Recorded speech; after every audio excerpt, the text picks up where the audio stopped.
Bonsoir, bienvenue à cet événement. Donc, Santé numérique, une collaboration avec Bistro Brain, le Fresque Science 101 et la Fixum. Donc, on va bientôt débuter. Je vous remercie premièrement d'être présent ce soir, de prendre votre temps. On va commencer par présenter les organismes. Alors, je laisse la parole à Yann du Fresque. Oui, bonjour tout le monde. Également, merci d'être présent. Nous sommes 3 organisations qui participent à l'organisation de cet événement. Je représente le Fresque, donc je suis le président du Forum de la relève et du Centre pour la santé au Québec. Un petit historique rapidement, nous avons été fondés en 2016 suite à la réforme Barrette pour tenter d'émettre des recommandations sur le système de santé et l'amener dans notre système de santé. Donc, notre mission, c'est de porter des innovatrices de la relève interdisciplinaire en santé et services sociaux pour un système de santé plus équitable, accessible et durable. On représente près de 40 associations universitaires partout au Québec et de plusieurs domaines, incluant l'ergothérapie, kinésiologie, médecine, nutrition, orthophonie, pharmacie, etc. Santé publique, travail social. Donc, on vise large. Et si vous êtes membre d'une association qui n'est pas représentée par le Fresque, ça nous ferait plaisir d'en discuter avec vous pour voir si vous pouvez adhérer à notre forum. Notre équipe est composée de 7 personnes qui viennent de plusieurs domaines et également de plusieurs régions au Québec. Et chaque année, on renouvelle cette équipe-là. Donc, si vous êtes intéressé à participer, on a également plusieurs comités qui pourraient vous intéresser. Nous avons une thématique cette année qui est le numérique, quels impacts en santé? Et c'est dans cet axe-là que rentre l'événement de ce soir. On essaie de se concentrer cette année sur 4 thématiques, sous-thématiques de cette thématique-là, qui est le bien-être, les rôles professionnels, l'accessibilité des soins et services, ainsi que les stratégies et structures organisationnelles. Et on en discute à travers plusieurs activités.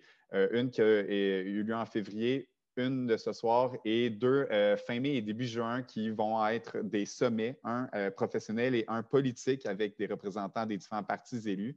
Donc, je vous invite à y participer également si l'événement de ce soir vous intéresse. Merci Yann. Je vais partager mon écran moi aussi. Donc, premièrement, encore comme Yann a dit, merci beaucoup tout le monde d'être avec nous ce soir pour notre 5 à 7 santé numérique. Oups, mon écran. Moi, je suis ici pour vous présenter Bistro Brain. On est un regroupement étudiant de l'Université de Sherbrooke à la base et nous, notre but, c'est de faire des 5 à 7 de vulgarisation scientifique à Sherbrooke, mais depuis peu, on s'est étendu à Montréal. Notre équipe, je vous la présente ici. Je suis contente de collaborer avec mes collaborateurs Alexis, Julie, Charlie, moi-même et aussi on a Marjorie, notre nouvelle responsable des communications qui s'est joint à notre équipe, ça fait pas longtemps. Notre but d'un côté, c'est organiser des 5 à 7. Avant, pré-COVID, on organisait des 5 à 7 dans les différents bars à Sherbrooke. On avait débuté à Montréal. T'sais, nous, notre but, c'est vraiment décloisonner la science et aussi la rendre accessible aux communautés, à la communauté sherbrookoise. Aussi, on veut couvrir différents thèmes, donc différents sujets. Donc, au cours de nos différentes années, on couvre autant des sciences fondamentales, environnement, qu'on couvre aussi des sciences sociales, donc histoire, génie, santé mentale. Notre prochain 5 à 7 va avoir lieu en virtuel. Ça va être le 5 à 7 passé-futur. Donc, ça, c'est pour notre portion plus événement. Maintenant, avec le COVID, on est plus en mode virtuel. Donc, je vous invite à aller voir notre page Facebook pour avoir plus d'informations sur les événements à venir qui vont se passer en Zoom. Comme j'ai dit plus tôt, notre prochain 5 à 7, c'est le 14 avril, passé futur. Donc, on parlait de sujets plus historiques et de sujets plus technologiques. Deuxième partie de Bistro Brain qu'on a débuté récemment, c'est un podcast qui traite différents sujets de vulgarisation scientifique avec des étudiants et des chercheurs. Donc, notre podcast, La tête à Papineau. Le podcast aussi, il y a des nouvelles en lien avec ça sur notre page Facebook encore que vous allez trouver beaucoup d'informations. Donc, c'est ça un peu pour Bistro Brain. Si ça vous tente de nous poser des questions, si ça vous intéresse, Marjorie et moi, on va être connectés tout le long du 5 à 7. Bon 5 à 7 tout le monde. Merci. On va maintenant poursuivre avec Étienne de Science 101. Bonjour, merci. Donc, Science 101, dans le fond, c'est une organisation qui cherche à faire la promotion de la communication, ou plutôt de l'apprentissage des méthodes de communication scientifique chez la population étudiante. Donc, on est centré à l'UQAM. Notre nom officiel, c'est Science 101 Vulgarisation UQAM, même si la partie vulgarisation UQAM, on la met de plus en plus de côté, on cherche à s'élargir. vers la communication scientifique en général et à l'extérieur de l'UQAM. Donc, nos volets, on a plusieurs volets en fait. Donc, on a premièrement un concours qu'on organise annuellement qui permet de faire la promotion de communications scientifiques qui ont été préparées et qui sont atypiques. Donc, on va parler de bandes dessinées, de balados, de vidéos et aussi des infographies. Puis ensuite, on a une revue qu'on appelle la FIB. Donc, cette revue-là, c'est une revue de vulgarisation scientifique multidisciplinaire avec comité de révision par les pairs. On l'a publié 2 fois par année. Il y a à peu près 7 ou 8 articles qu'on va publier à chaque exemplaire environ. Notre prochain exemplaire, le 3e qu'on a, va être publié d'ailleurs la semaine prochaine. Ne manquez pas notre événement, ce sera le jeudi midi prochain. Allez nous voir sur notre page Facebook pour avoir tous les détails. Notre page Facebook Science 101 Vulgarisation UQAM. Donc, et le prochain exemplaire de la fibre, on reçoit les textes pour cet exemplaire-là jusqu'au 15 mai. D'ici là, on organise des événements de temps en temps, comme le Bistro Brain. On collabore beaucoup avec Bistro Brain pour organiser mensuellement des événements. Auparavant, on le faisait à Montréal. On organise aussi des formations, des conférences, environ 3 par trimestre. Donc, toutes ces activités-là sont ouvertes au grand public. Vous pouvez participer même si vous n'êtes pas à l'UQAM. C'est bien tant mieux. Donc, on vous invite à suivre nos activités, que ce soit sur Facebook ou alors regarder notre nouveau site web qu'on a lancé la semaine passée. Profitez-en, visuellement, c'est assez joli. Et là-dessus, je vous souhaite un très bel événement. Merci beaucoup, Étienne. Et on va aussi remercier notre partenaire, la FICSUM. Donc, la FICSUM est un organisme indépendant, apolitique et sans but lucratif composé de membres cotisants qui sont les étudiantes et étudiants des 2e et 3e cycles de l'Université de Montréal. Créé en 1995, il vise à promouvoir et à diffuser la recherche étudiante en offrant des services variés et multidisciplinaires à ses membres, comme des ateliers, des conférences, des activités de réseautage, de la formation, et en soutenant financièrement étudiants et associations étudiantes dans leur réalisation de projets d'ampleur, donc participation à des congrès, organisation de colloques, etc.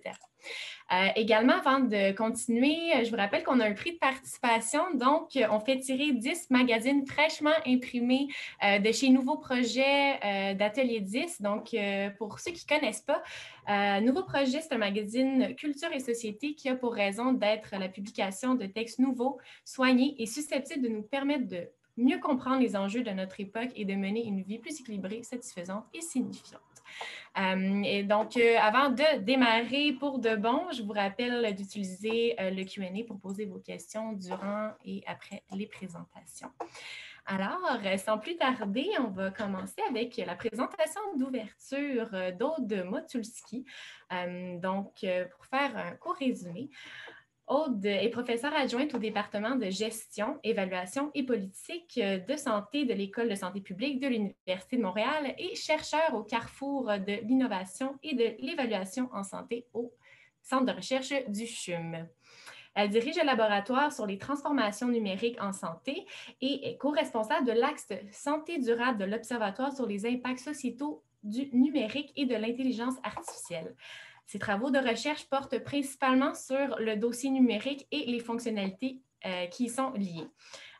Aude est éditrice pour le journal BMC Medical Informatics and Decision Making et membre du comité d'excellence clinique de l'INSSS. Elle détient un PhD en santé publique et a effectué un stage postdoctoral au groupe de recherche en informatique de la santé de l'Université McGill. Et donc, pour ce soir, Aude nous présente la recherche en santé numérique, comment et pourquoi. Donc, à toi la parole. Merci beaucoup. Vous m'entendez, vous me voyez? Parfait. Merci à tous d'être ici. Merci de l'invitation. Donc, je vais vous faire un sprint express de la recherche en santé numérique au Lab TNS, donc sur les transformations numériques en santé. Ce n'est qu'un bref coup d'œil de ce à quoi peut ressembler la recherche en santé numérique, mais j'espère que ça va vous donner envie d'en apprendre plus. Donc, je vais faire mon professeur pour commencer et je vais vous définir qu'est-ce que la santé numérique. Il y a énormément de définitions et c'est extrêmement complexe, la santé numérique, parce qu'en fait, c'est un champ en émergence et à l'intersection de plusieurs disciplines qui font intervenir autant les sciences de la santé, donc les professionnels de la santé, pour bien comprendre les aspects socio-comportementaux, mais aussi les aspects cliniques et les processus. Les sciences et technologies de l'information pour le côté technique, la conception, et les sciences comportementales et sociales pour tout ce qui est les aspects sociotechniques, les facteurs humains liés à l'utilisation et l'implantation. Donc, la santé numérique est un champ extrêmement vaste qui fait intervenir de très nombreuses technologies de l'information. Ici, je vous donne encore une fois un éventail de ce que ça peut contenir. D'un côté, on va avoir l'informatisation clinique, donc qui concerne les outils pour soutenir les professionnels et les établissements de santé, par exemple le dossier informatisé ou la télésanté. On a aussi la santé mobile, l'usage des applications, et ça peut aller jusqu'aux objets connectés, que ce soit les dispositifs médicaux que les objets à la maison, la balance et le frigidaire connecté. Donc, c'est un écosystème extrêmement vaste et qui bouge très rapidement. Et donc, l'ensemble de ces outils va générer de la donnée, des données massives qui, on va parler de sciences des données en santé lorsqu'on s'intéresse aux outils, aux modèles, à l'ensemble des outils qui peuvent nous aider à faire parler et donner du sens à l'ensemble de ces données qui sont générées à une vitesse exponentielle par notre usage de tous ces outils. Donc, la recherche en santé numérique, qu'est-ce que ça peut vouloir dire? Il y a le côté technique, et ce n'est pas de ça dont je vais vous parler aujourd'hui. Je vais vraiment vous parler de ce qu'on s'intéresse chez nous au niveau de la transformation numérique du système de santé. Donc, comme la santé numérique induit plusieurs perturbations dans l'écosystème de la santé, on s'intéresse à décrire et comprendre ces perturbations pour bien éclairer les enjeux que ça génère, en particulier du point de vue du système de santé universel, qui est le système dont on s'est doté au Québec, et contribuer aux pistes de solutions pour atténuer les conséquences indésirables de certains de ces enjeux. Je vous donne un exemple. Donc, les technologies de l'information, qu'est-ce que ça change? Ça change énormément de choses. Je vous donne l'exemple pour les patients, qu'est-ce que ça change? Ça peut changer la façon dont les patients peuvent avoir accès à l'expertise. Comme patient, maintenant, on a tous un téléphone et on s'attend à avoir accès à de l'information comme on est capable d'accéder à toutes sortes d'autres services avec notre téléphone. Et donc, ça enlève la barrière qu'il peut y avoir entre le patient et l'expertise professionnelle en lui donnant accès à toutes sortes d'outils directement sans avoir à passer par des intermédiaires quand on n'a pas la technologie en arrière. Donc, par exemple, ADA, qui est un outil qui permet à un patient d'entrer ses symptômes et d'avoir une suggestion sur la conduite à tenir en fonction du risque de différents diagnostics. Donc, c'est extrêmement controversé. Les développements au niveau de l'analyse de qualité des recommandations sont encore en cours, mais n'empêche que la technologie existe et est disponible tout de suite pour l'utiliser. Donc, ça change quoi aussi pour les patients? Ça change comment ils peuvent interagir avec les cliniciens. Je n'ai plus besoin de vous dire maintenant en pandémie que la santé à distance et pouvoir avoir accès à un clinicien sans avoir à se déplacer, c'est absolument essentiel. Sauf qu'on a aussi plusieurs compagnies qui offrent des services directement on doit payer pour avoir accès aux services. Et donc, on a des modèles qui se développent qui sont un peu en parallèle du système traditionnel de santé où est-ce qu'on est inscrit auprès de son médecin de famille. Donc, il y a toutes sortes de portes qui s'ouvrent au moyen des technologies de l'information. Donc, à quoi ça peut ressembler? Je vous donne un exemple qui se passe aux États-Unis, mais qui nous donne un peu une idée de comment le paysage est en train de changer. Donc, on a la compagnie Amazon qui a le robot conversationnel Alexa, qui a développé avec la Mayo Clinic aux États-Unis une intelligence artificielle qui nous permet de savoir quoi faire quand on se blesse. Alors, si on se fait mal, on dit « Ah, je me suis fait mal ». Alexa va nous répondre « Qu'est-ce qui est arrivé ?» On va dire « Je me suis brûlé ». Alexa va appliquer alors les protocoles de soins de première ligne de la Mayo Clinic pour nous orienter sur la conduite à tenir selon le type de brûlure pour éventuellement nous orienter vers la consultation d'un professionnel. Alors, tout ça s'est passé sans qu'on bouge de chez nous et sans qu'on compose le 811, par exemple. Ensuite, on pourrait nous envoyer et dire, allez dans un grand magasin que je ne nommerai pas, vous avez besoin de prendre vos signes vitaux et là-bas, on va avoir une machine qui va prendre les signes vitaux, qui peut même faire des photos, qui peut transmettre les photos à distance à un professionnel de la santé, qui pourrait être dans un endroit, pas nécessairement dans un bureau, qui pourrait être à la maison ou ailleurs, et recevoir les signes et en faire une analyse. Ça, c'est tous des services qui existent à l'heure actuelle. Et finalement, Amazon, encore lui, qui a acheté la compagnie PillPack, peut ensuite faire l'emballage, la distribution de l'ordonnance. Je ne vous ai pas dit que la petite machine ici peut imprimer une ordonnance qu'elle vous remet. Et Amazon PillPack peut vous envoyer directement à la maison les médicaments emballés pour votre prise quotidienne pour prendre en charge votre problème de santé. Si on ajoute l'intelligence artificielle, vous voyez ici Pilo, qui est un petit robot très mignon, qui, lui, en plus, peut vous distribuer vos pilules et faire une analyse au moyen d'une application de votre adhésion aux médicaments, vous posez des questions, savoir comment ça va, puis vous pouvez rentrer différents paramètres dans l'outil. Donc, ça vous donne une idée de vers où tout ça pourrait s'en aller. Ce sont tous des produits qui existent à l'heure actuelle. Donc, la santé numérique, il y a beaucoup de perturbations, il y a énormément de potentiel, dont je n'ai pas pris le temps de vous parler en détail, parce que je veux prendre le temps de parler du revers de la médaille dont on parle moins souvent, c'est-à-dire les risques qui sont associés à plusieurs de ces technologies. Par exemple, c'est une page couverture de The Economist il y a déjà 2 ans, si je me souviens bien, qui présentait la donnée comme le nouveau pétrole.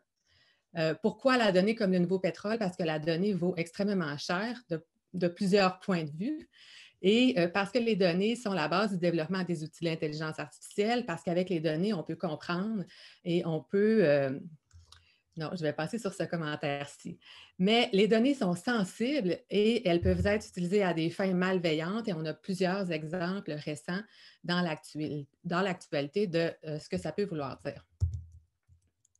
Par exemple, une équipe de chercheurs, pour vous donner une idée des usages qui ne sont pas nécessairement malveillants, mais qui posent quand même certains questionnements. Ici, vous avez une équipe de chercheurs en 2019 qui a analysé le trafic des données des applications qu'on utilise. Je reviens avec Ada, mais plusieurs applications que les professionnels utilisent ou que les patients utilisent en entrant leurs données très personnelles, incluant où est-ce qu'ils sont, parce que nos téléphones en général savent où nous sommes. Et ce qu'ils ont constaté en analysant 19 applications, c'est que 79% des applications transmettent des données à l'extérieur et en moyenne à une 50aine de compagnies extérieures qui, eux, ensuite retransmettent ces données à un autre niveau de compagnie. Donc, toutes ces données sortent de nos téléphones et ce sont des données extrêmement sensibles là, sur les médicaments qu'on prend, les symptômes qu'on peut ressentir, etc. Donc, 2 exemples de ce qu'on fait comme recherche en santé numérique au Lab TNS. On a tout le potentiel, mais il y a plusieurs questions. La valeur ajoutée, est-ce que ça vaut la peine d'investir, considérant qu'on a des ressources limitées, évidemment, comme société, dans des outils numériques par rapport à d'autres types d'interventions? Est-ce que tous les patients ont les mêmes chances d'accéder et d'utiliser les outils? Est-ce que les retombées de ces outils-là profitent à tout le monde ou est-ce que la donnée qu'on génère va servir à des fins spécifiques? Donc, par exemple, ça peut vouloir dire travailler au niveau méthodologique sur les méthodes pour évaluer les outils numériques et leur valeur ajoutée, définir ça veut dire quoi la valeur ajoutée et comment on porte un jugement sur la valeur ajoutée. Et ça peut aussi vouloir dire analyser les politiques publiques pour mieux comprendre comment mobiliser le potentiel des technologies et en gérer les risques d'un point de vue organisationnel, d'un point de vue individuel, autant pour les patients que pour les professionnels de la santé.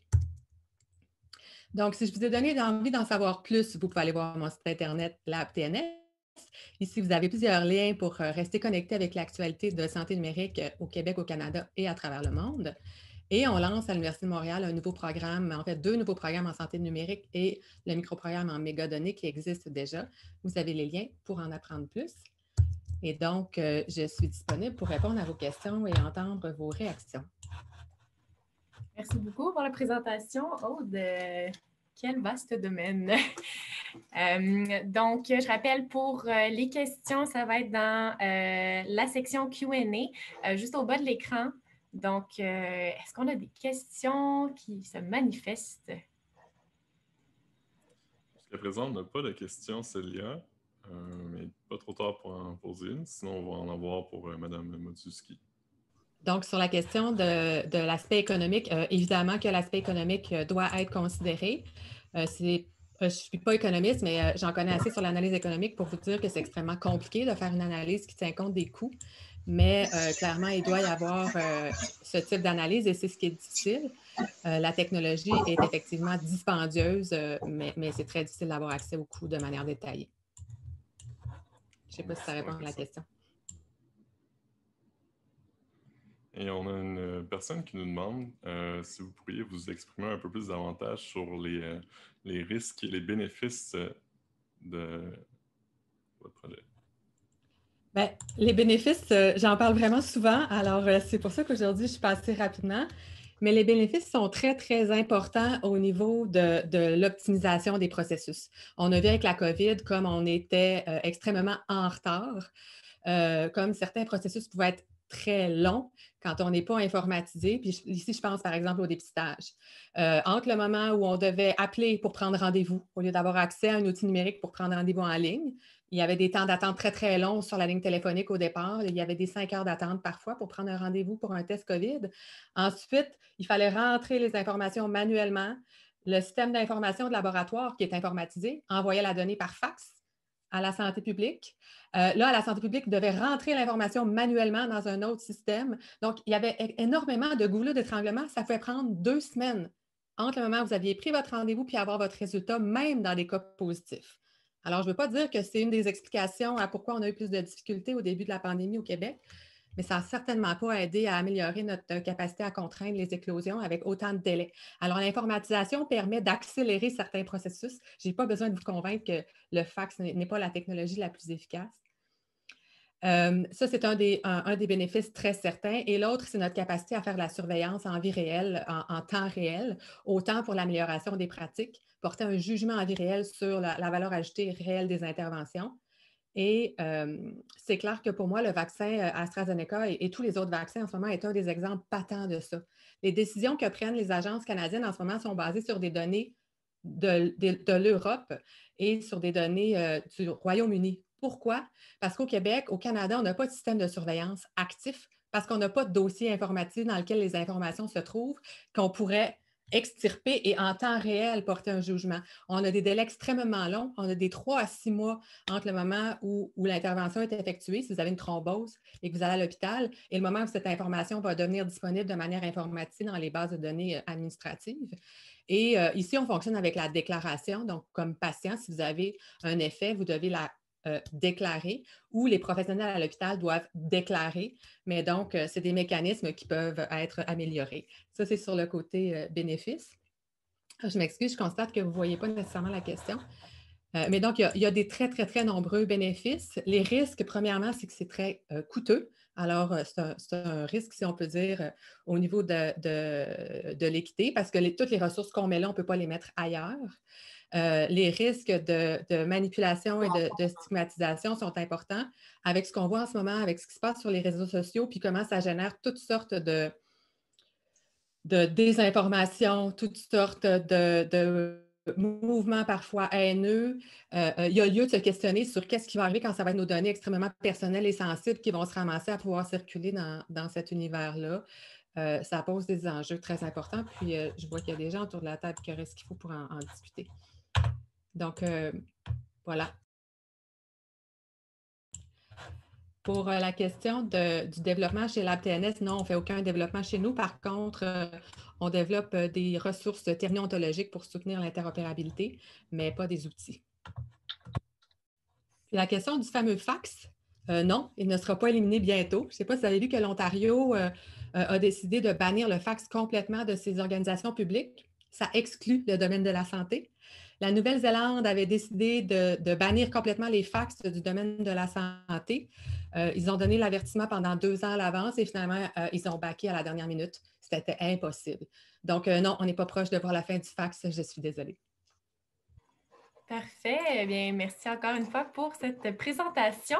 On va poursuivre avec la deuxième de la soirée, donc par Arnold Dumur.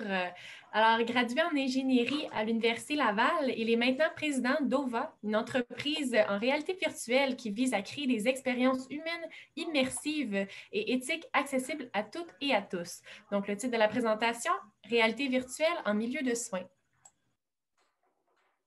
Oui, merci. Puis j'aimerais ça m'appeler. J'aimerais ça être Arnold des fois, surtout à la belle époque quand il était ripped. Mais ouais, c'est Arnold, juste une correction. Puis sinon, ça fait drôle d'embarquer après le fax puis de parler de la réalité virtuelle. Puis tout comme le disait Aude, je vais faire un sprint parce que dans le domaine de la santé, il y a beaucoup de choses à couvrir, d'autant plus dans tout ce qui est le nouveau paradigme qui est la réalité virtuelle augmentée. Fait que, à la fin, vous déciderez ce que vous choisissez comme pilule rouge ou bleue. Fait que, moi, dans le fond, je me présente, Ara, je suis le président fondateur d'OVA. Puis OVA œuvre dans le domaine de la réalité virtuelle, mais plus précisément, ce qu'on a fait, c'est pour aider les schizophrènes à l'Institut Pinel. Ce qu'on a fait pour les aider, on a créé un système d'avatar où la personne qui est aux prises avec des problèmes de schizophrénie va créer son démon intérieur. Souvent, le fameux dit démon, c'est une personne âgée avec une barbe pas rasée depuis 3 jours. Donc, c'est ça le concept récurrent. Et de l'autre côté de la fenêtre, le docteur, comme ici dans l'exemple, Alexandre Dumais, va prendre un microphone qui va modifier sa voix, qui va lui donner une voix démoniaque et va commencer à insulter la personne qui est de l'autre côté, qui est aux prises avec des démons. Puis, plus en plus qu'il l'insulte, parce que c'est ça les voix qu'ils entendent, la personne va commencer à fléchir et ça va faire en sorte que la session va être terminée. Et à vrai dire, sur 19 candidats, il y a 15 candidats et candidates qui ont diminué la prise de médicaments suite donc à ces sessions-là. C'est vraiment quelque chose là, qui a même maintenant été étendu jusqu'au pénitencier de Donnacona pour ceux qui sont aussi pris avec des troubles mentaux. Le système d'avatar, ça ressemble un peu à ça. On est dans la réalité virtuelle, on va pouvoir choisir différentes teintures, différentes coupes de cheveux, différentes couleurs de peau, aussi des accessoires qu'on pourrait ajouter. Et après, du côté du docteur, il peut changer, ajuster donc les expressions faciales de façon plus fine-tunée et précise. Fait qu'on vient un peu dans le film là, Al Pacino ou Simon pour Simulation One, où que chaque partie de l'actrice avait été choisie, là, les yeux d'Audrey Hepburn, la bouche de Scarlett Johansson, etc. Puis on arrive dans une époque où les avatars vont devenir de plus en plus réels. On appelle ça le photo réel. Plus qu'on ajoute à un modèle 3D des polygones, aussi appelés des triangles, plus qu'on vient à être proche de ce qui nous sommes des êtres humains, mais de façon virtuelle. Donc, du côté gauche, c'est la personne réelle, du côté droit de la ligne, c'est l'avatar. Fait qu'on va arriver à une frontière où la réalité et la virtualité seront un. Mais la réalité virtuelle ne date pas d'aujourd'hui, ça remonte à il y a bien longtemps, 90, on avait déjà connu même avant ça. Et une phrase que Steve Jobs disait que j'adorais, c'est qu'il comparait l'être humain, l'effort qu'il allait mettre pour parcourir 1 kilomètre dans le monde animalier. Il disait que le condor, pour l'énergie qu'il mettait à parcourir 1 kilomètre, nous battait à plate couture. Mais on met un être humain sur une bicyclette et on vient enfin avoir notre revanche sur le condor. Il disait, dans le fond, que l'ordinateur va être la bicyclette de notre cerveau. Moi, ce que je vois, c'est que la réalité virtuelle, c'est non seulement un changement de paradigme, mais ça va être la motocyclette de notre cerveau. Puis ça, il faut l'utiliser de bonne façon. Fait que chez OVA, on a créé un logiciel qui s'appelle Stellarix, qui permet de démocratiser ce paradigme. On veut que monsieur, madame, tout le monde puisse créer leurs propres environnements de réalité virtuelle ou augmentée par de simples glisser-déposer. Excusez, j'ai entendu. Okay. Ça venait de vous, je pense pas que ça vienne de ma tête, en tout cas, j'espère. Sinon, on peut donc, tout comme quand on crée un fichier PowerPoint, on peut créer le même genre de nouveau fichier, puis bien qu'on peut remixer les environnements qu'on crée. Comment c'est utilisé maintenant qu'on vient mettre ensemble donc la création d'avatars avec la création d'environnement? Bien qu'on peut créer des cas de plus en plus réels où non seulement les personnes qui sont prises avec des problèmes de schizophrénie pourraient donc combattre leurs démons dans un environnement entièrement noir, mais pourraient aussi le combattre dans un environnement qui est réel, qui se rapproche du quotidien. Entre autres, on a utilisé la même création d'avatar pour les gens qui sont pris avec des problèmes de drogue. Donc, les environnements qui ont été créés alentour sont des parcs, des salons de maison et un bar.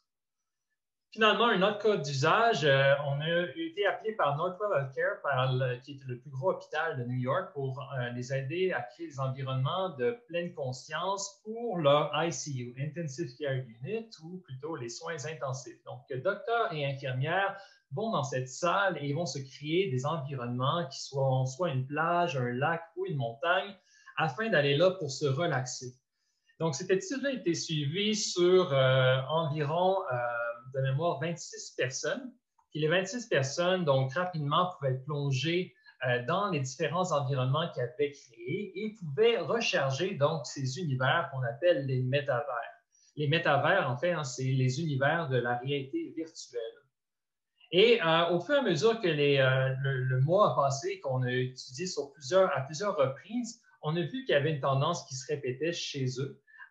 C'est-à-dire qu'ils préféraient la session à 10 minutes avec l'audio qu'ils avaient mis, et ensuite la 15 minutes, puis la 5. Aussi, la première séance était beaucoup plus marquée en termes de la réduction de la fréquence cardiaque. Donc, il y avait une diminution de 2,5 BPM. Et finalement, la tension artérielle aussi était affectée, comme on peut le voir par la prise de celle-ci avec une baisse de 6,5. Mais non seulement ça affecte notre cerveau, ça affecte nos sens, mais c'est aussi démontré. L'Université de Saga au Japon a fait une étude avec des électroencéphalogrammes et on a vu que ça a augmenté de 6 fois la concentration des gens quand ils étaient projetés dans la réalité virtuelle. Il faut savoir, en réalité virtuelle, on est aveugle de notre réalité. On est entièrement dans une réalité virtuelle. Fait que, veut pas, on est plus attentif, donc plus concentré. Fait que ça ne me surprenait pas. Une autre chose aussi qui a été faite, qui est quand même intéressante, c'est qu'on a vu que ça allait aider aussi la performance chez nos jeunes ou chez les plus jeunes adultes ou adultes. Bref, une comparaison, les moins bons d'une classe qui ont fait entièrement leur cours en réalité virtuelle surperforment les meilleurs qui l'ont fait en traditionnel. Il faut dire que c'était sûrement un cours difficile pour que la meilleure note soit à 76 %.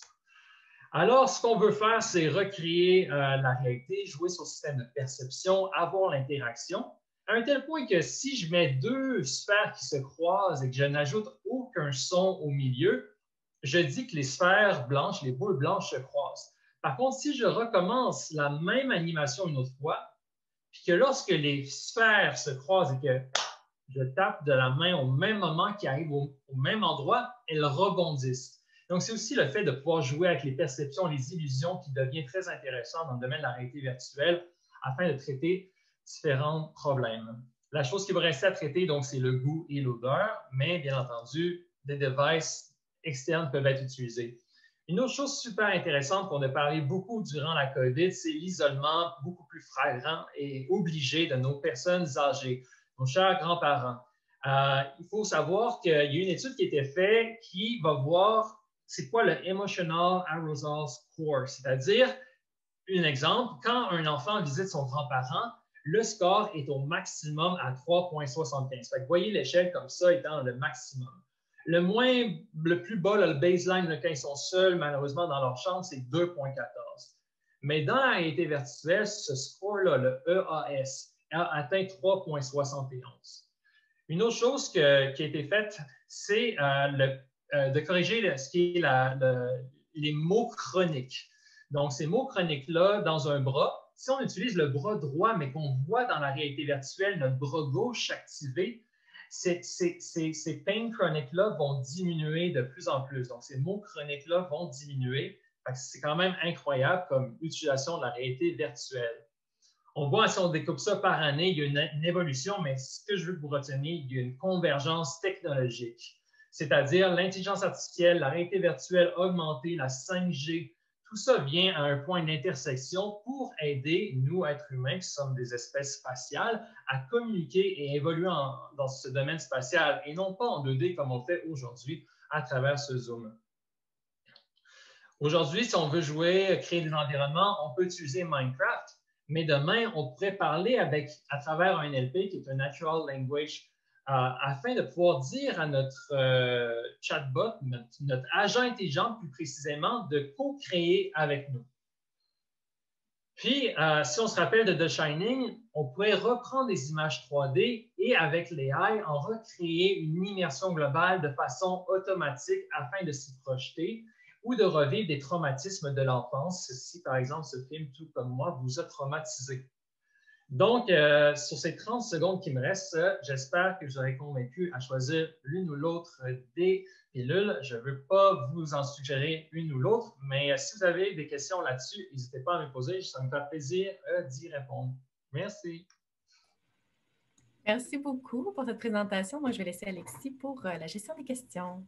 Oui, on en a justement une qui vient de rentrer de Roxane Léonard.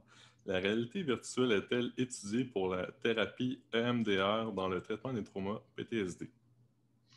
Oui, donc c'est étudié dans les traumas de PTSD par le USC ICT depuis longtemps, donc l'University of Southern California ICT, donc vous savez, à l'éthique. Et c'était fait surtout par Skip Rizzo, qui est un des chercheurs de cette université-là.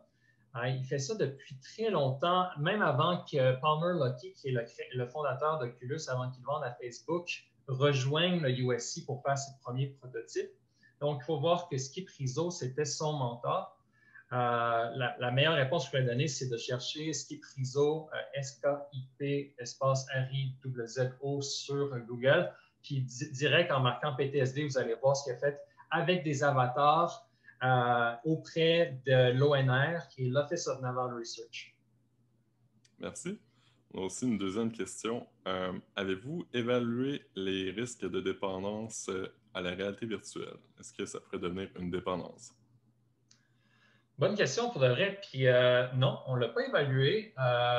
Est-ce que ça peut être une dépendance comme la fameuse dépendance aux jeux vidéo, qui est une vraie chose?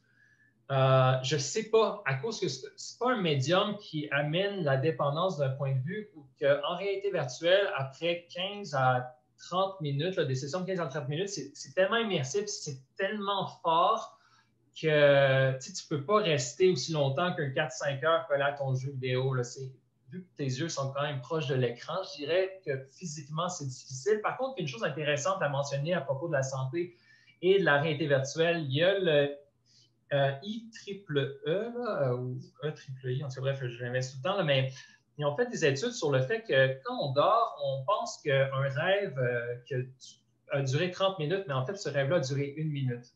Ils veulent faire en sorte d'utiliser la réalité virtuelle ou pour des expériences où on est dedans pendant 5 minutes, l'apprentissage qu'on en fait soit aussi fort que si on y avait été 30 minutes. Fait qu'ils sont en train d'essayer de voir si on ne peut pas tricher notre cerveau afin de faire des expériences plus courtes qui nous permettent d'apprendre plus. Donc, de tricher sur la sensation du temps. C'est le IEEE, c'est ça. Merci. Je ne vois pas d'autres questions, Célia. Poursuivons avec la présentation d'Emmanuelle Parent, qui est cofondatrice de la Fondation Le Ciel et également doctorante et chargée de cours en communication à l'Université de Montréal. Le titre de sa présentation, « Liker, commenter ou partager, la manière dont les médias sociaux structurent le bien-être ». Yes, merci Célia. Tout le monde voit bien la présentation? Super! Bien, je vais changer un peu déjà le titre direct en partant. Donc, c'est la manière dont les médias sociaux peuvent structurer notre bien-être. Mais comme aujourd'hui, on parle beaucoup de santé numérique puis des applications qui peuvent, disons, pallier à certaines faiblesses lorsqu'il est question de notre santé, bien, je vais faire beaucoup de parallèles avec des plateformes qui ont affaire à la santé aussi. On va voir c'est quoi le but des plateformes, un point qui est super important lorsqu'on parle de leur impact sur notre bien-être. Les boutons qu'ils mettent à notre disposition qui peuvent aussi avoir un impact sur notre bien-être, sur notre utilisation, puis finalement, comment est-ce que tout cet environnement-là peut jouer sur la perception qu'on a de nous-mêmes et des autres. Je voudrais commencer avec un mythe que je veux briser direct en partant, qui est « les technologies sont neutres ». Ce n'est pas vrai. Désolée de briser vos rêves. Les technologies, elles ne sont pas neutres. Simplement, l'exemple que j'ai mis en droite, qui est un escalier, on se dirait, ben rien de plus banal. Ben oui, il permet à des gens qui ont des jambes puis une mobilité de monter plus haut, mais pour une personne à mobilité réduite, par exemple, ça va limiter son déplacement. Donc, ce n'est pas que les technologies sont mal, mais ça permet certaines choses à des individus, puis ça limite d'autres individus pour les mêmes usages. La photo que vous voyez à gauche, c'est un magnifique et coloré casino. Puis je fais référence à cet établissement-là parce qu'on pourrait dire encore une fois que l'établissement, c'est juste des murs, planchers, rien de politique là-dedans, mais c'est pas neutre non plus. On sait que c'est des établissements qui sont faits d'une manière tellement souple et fluide qu'on y reste très, très longtemps. Puis qui dit rester longtemps dans un casino veut dire dépenser. Donc, on va appliquer ce même principe-là aux médias sociaux. Une citation que j'aime beaucoup de Cathy O'Neil, c'est « Algorithms are opinions embedded in code ». Donc, les algorithmes, dans ce cas-ci des plateformes et des médias sociaux, sont des opinions dans du code qui fait les plateformes numériques qu'on connaît. Puis l'opinion dans le cas des médias sociaux et des plateformes, c'est faire de l'argent, faire des sous. Mais ils ne font pas des sous comme un commerce ordinaire avec de la vente de produits, mais avec notre attention. Plus on passe de temps sur une plateforme, plus c'est avantageux pour eux. Ils compilent des données qu'ils vont pouvoir revendre, comme Aude l'a dit au début de sa présentation, et aussi ils vont pouvoir charger plus cher pour des gens qui veulent mettre de la publicité sur leur plateforme. Donc, gardons ça en tête que leur objectif aux plateformes, ce n'est pas nécessairement de connecter tout le monde, mais il est économique. Donc là, on pourrait bien dire, ce n'est pas la faute des réseaux sociaux si je me sens mal. Ils ne créent pas de contenu, ces réseaux sociaux-là. Mais en fait, oui, les plateformes, non, elles ne font pas le contenu, mais elles font des choix importants à propos du contenu. Puis là, c'est en bas à droite ce que je dis, c'est comment est-ce que les photos sont distribuées, comment les gens interagissent ensemble, est-ce que c'est en face à face, est-ce que c'est comme avec Snapchat et des photos, est-ce que c'est seulement textuel, et aussi c'est quoi les actions qui sont possibles, puis les actions qui sont limitées, comme on repense à l'escalier. Donc, par ça, il va y avoir plein d'opportunités, mais il va aussi avoir des choses qui peuvent limiter notre bien-être. On tombe au deuxième point que je veux aborder, qui sont les boutons qui incitent. Vous avez compris que les boutons, je ne parlais pas genre de l'acné qu'on a à 14 ans, ou parfois, mais plutôt de tout ce qui est dans l'interface d'une plateforme qui nous incite à poser certains gestes. Puis pour ça, je vous présente un concept socio-technique des sciences sociales et de la conception technique qui est l'affordance.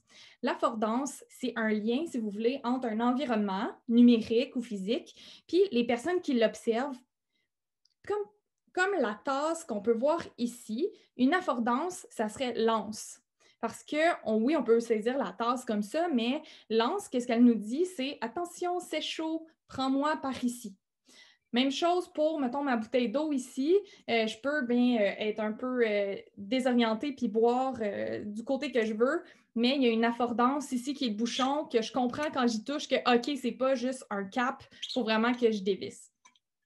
Il y a du ASMR dans ma présentation. Donc, ces boutons-là, ils servent l'objectif économique des plateformes qu'on a dit qui est de garder notre attention. Fait qu'on peut penser à YouTube avec l'autoplay, donc le fait que les vidéos suivent automatiquement. Netflix a le même mécanisme. Qu'est-ce que ces mécanismes-là, ils font? C'est de garder notre attention longtemps sur les plateformes pour un point économique.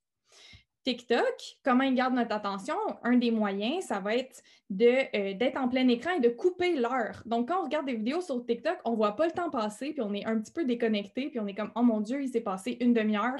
Je voulais juste passer 10 minutes là-dessus. J'ai perdu un peu la notion du temps. » Même chose pour le Infinite Scroll, qui est une manière dont l'interface est faite qui nous met dans un état de flow où est-ce qu'on ne se pose pas trop de questions, il n'y a pas d'arrêt, sauf si votre téléphone vous dit qu'il vous resterait 20% de batterie. Il y a aussi, là, pour faire le lien avec la santé, la fameuse Apple Watch qui va vous rappeler, par exemple, êtes-vous arrivé à vos objectifs, qui va nous inciter à l'utiliser, et finalement, les fameuses notifications. Ces mécanismes-là qui sont en fait mis en place pour garder notre attention et éventuellement faire du profit, bien, elles vont affecter un peu le regard qu'on peut avoir sur soi ou sur les autres. On va savoir le nombre de likes qu'une photo attire. On va savoir qu'une personne, lorsqu'on va sur son profil, elle a de l'air legit parce qu'elle a un verified account. Elle est vérifiée, donc OK, ça c'est une petite affordance qui me dit que ça, c'est une personne que je peux croire. Puis elle a beaucoup d'abonnés, donc c'est pas louche, elle est populaire. Même chose pour Strava. Je vais avoir des données pour juger mes amis. Haha, je l'ai battu avec telle distance. Strava, qui est une application d'activité physique là, qui calcule nos rendements, puis où on peut voir le rendement aussi des personnes de notre entourage. Donc ça, c'est tous des indicatifs qui ne sont pas à prendre à la légère. Moi, je suis en train de vous dire que si votre crush du moment, il a liké toutes les photos de votre ami un soir à 1h du matin, vous avez le droit de trouver ça louche. Toutes ces petites actions-là ne sont pas à prendre à la légère. Puis ce que ça peut avoir comme impact sur notre bien-être, comme je le disais, c'est changer un peu des fois la perception qu'on a de soi ou des autres. On va appeler ça de la datafication du soi. C'est qu'on porte un regard sur nous qui n'est pas juste basé sur les comportements qu'on a au quotidien, sur nos valeurs, mais aussi sur les chiffres que ces plateformes-là mettent à notre disposition pour regarder nos gestes. Comme si je mets une photo de moi dans le bois puis un selfie de moi, que mon selfie, j'ai eu 80 likes, puis que la photo dans le bois, j'ai eu 40 likes, ce que je comprends, c'est que les gens s'engagent plus avec mon contenu quand c'est ma face. Après, il y a plein d'interprétations qu'on peut faire. Je peux être indifférente totalement à ça, mais en même temps, je peux me dire, OK, ils ont liké ma face, vous allez la voir, ma face, puis je vais publier plein de selfies. Donc là, c'est pour ça que je fais un « oh » ici, attention, pour pas que sur les réseaux sociaux, nos gestes deviennent de motivation extrinsèque, donc nos motivations viennent de l'extérieur au lieu de l'intérieur. Et finalement, il y a aussi, ça peut entraîner aussi de la comparaison sociale parce qu'il y a des standards de, mettons, de 50 likes chez tes amis, puis toi, tu n'arrives pas à atteindre ça, fait que tu peux te dire que tu as une moins bonne valeur. Des données à propos des autres aussi. On peut porter un regard différent sur les gens s'ils n'ont pas des belles qualités de photos. Si quelqu'un n'a aucune photo sur son profil Facebook puis que sa photo de profil, c'est un petit chien, peut-être qu'on va trouver ça louche. Donc, c'est des genres d'indicateurs qui sont mis à notre disposition pour alimenter la plateforme qui a un impact sur notre bien-être. Ici, je vais vous les mettre en rafale.